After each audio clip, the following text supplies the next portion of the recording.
होगा, परसों होगा, आज नहीं हुआ, क्यों नहीं हुआ? तो इन तमाम सवालों का जवाब है, जिस दिन होगा उस दिन आपको जवाब मिल जाएगा।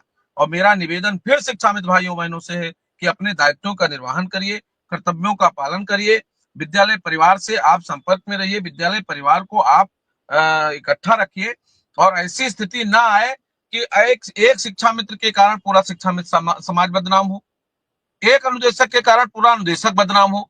ऐसी परिस्थितियों को भी मुझे संज्ञान में रखना और ध्यान में रखना है।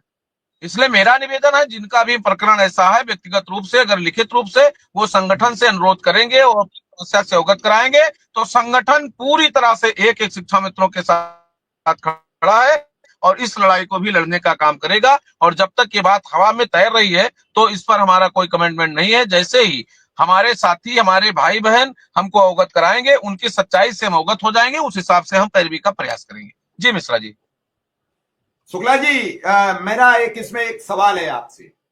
आज सरकार ने ये खबर पढ़ ली कि शिक्षा मित्र स्कूल नहीं जा रहे हैं और 50,000 बच्चों का, जो कि आंकड़ा कहीं से गले नहीं उतर सकता, किसी से भी पूछ लो उसके गले नहीं उतरेगा।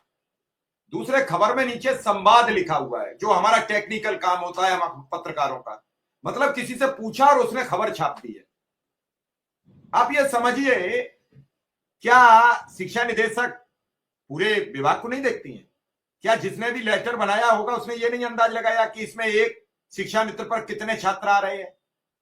साथ में उसमें एक नोट लिखा हुआ है कि शिक्षा मित्र अल्प मानदेय के चलते दूरियां बना रहा है, तो उस पर नहीं उन्होंने लेटर लिखा प्रशासन को कि ये जो वेतन बढ़ाने की व्यवस्था ये जल्दी करिए, वरना बहुत से शिक्षा मित्र एब्सेंट हो जाएंगे, बहुत से शिक्षा मित्र नौकरी छोड़ देंगे, बहुत से शिक्षा मित्र भूखे मर रहे हैं, बहुतों की जान चली गई।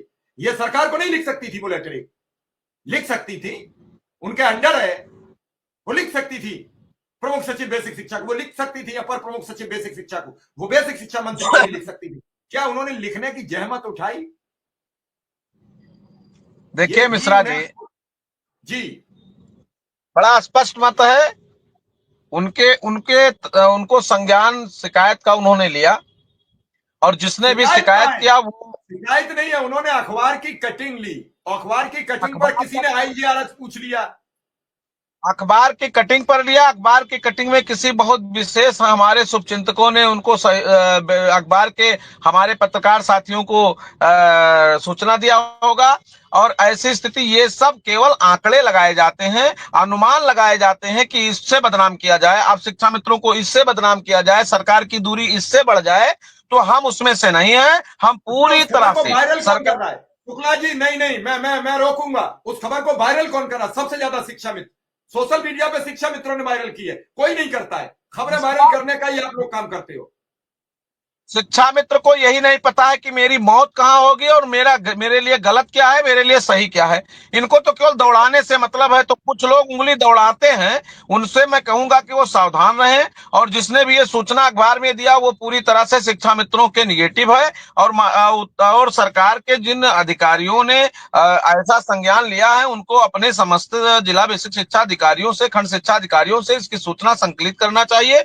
और इस संदर्भ में उन्होंने पत्र जारी किया है कि शिक्षा मित्रों की योग्यता, दक्षता, विद्यालय की स्थिति, तो वो कई जनपदों में पत्र जारी हुआ है। मैं तो चाहता हूं कि एक आंकड़ा उनके पास आ जाए, तो ये भी तो आ जाए कि 60,000 लोग एलिजिबल हैं, टेट पास है।